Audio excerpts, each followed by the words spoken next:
Here I read it. I posted here a while back about an Ed making fun of me for stuttering in a coffee shop. This little gem occurred mid last year. Also there's gonna be a lot of hard to pronounce words here, so just in the slim chance Hugo Zona, B3, covers this, I'll gonna include pronunciation tips. Cast.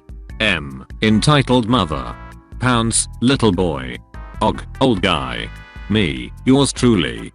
So for context, I was born in a county in North Wales called Gwynedd, sounds like Gwyneth, and as such I'm part of a tiny minority, because I didn't even begin learning English until I was about 11 or 12. I'm 21 now, so naturally I'm much more comfortable speaking my native language, Welsh.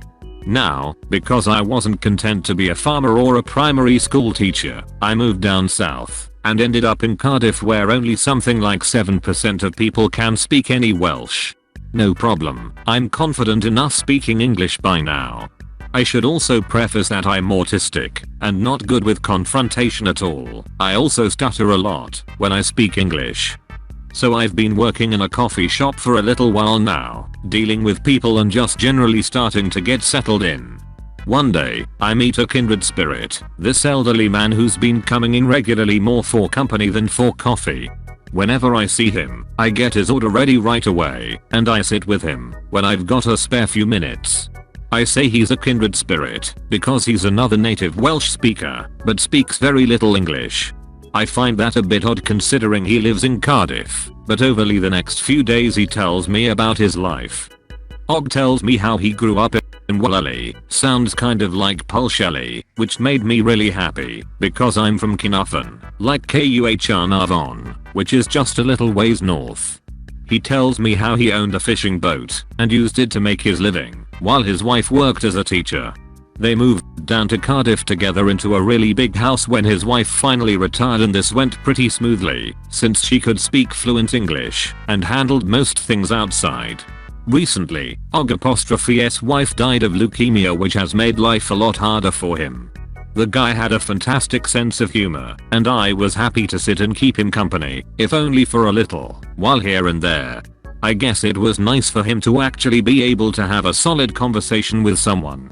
My manager used to know the guy's wife, as both of them came in here a lot before I started working, so he was always sympathetic and made sure to pick up the slack a little bit as a result of me chatting with him.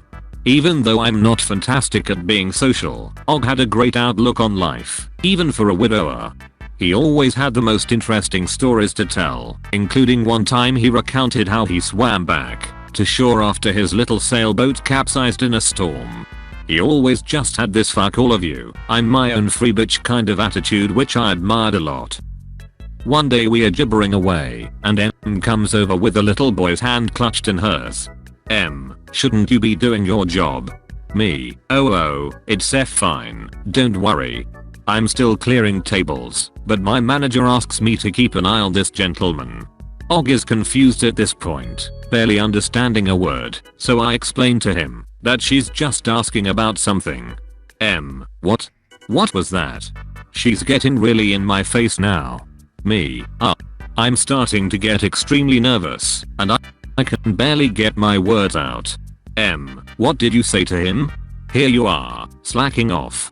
Speak English. Og, pwhy. Who's she? Poi he. I explain to Og she's demanding we speak English. At this point I'm just kinda stalling, talking directly to this woman as I'm not even sure what to say. The little kid she's with is looking slightly alarmed at what his mum is doing. M, you're in Wales. Speak English for God's sake, not this Middle Eastern crap. Me, excuse me. M, you heard me. Pounds, mum. Are we getting food yet? M, not yet. Mum is talking. Og, and, dwi dem in Red Sea snag. But I don't know any English. Dweethim unsha UHDC snag. This sends M into a right huff, and she looks around the shop, appealing to the other customers. M, sorry, but I don't appreciate lazy foreigners in my country. In my coffee shop, yes, she really said my. What kind of example are you setting for my son?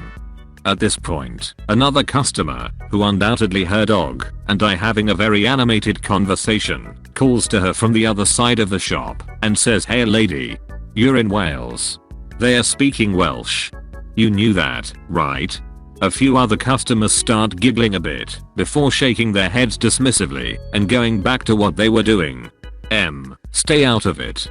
She snaps at the customer, then turns back to me, although she's certainly gone a deep shade of red now.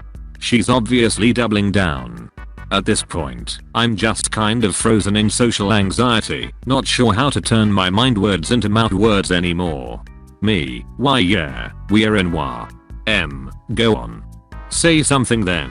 And it better be in English. I look briefly to Og, who just had this evil, malicious compliance-like grin on his face.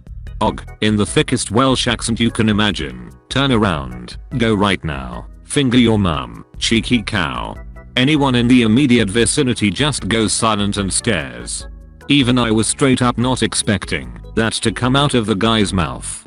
In a right huff, stomps out of the shop, wailing little boy clutched in hand. I look at Og, who just bursts into a fit of laughter. Me, how did you know how to? Og then cuts me off and goes on to explain to me that his wife taught him to say that because she had this friend who would constantly poke fun at him knowing he wouldn't understand. His wife would nudge him and he'd deliver that line to shut her up. Og, even though you're not with us anymore on Earth, I will never forget you and your refusal to take anyone's bullcrap. I wish I had you for a granddad. RIP.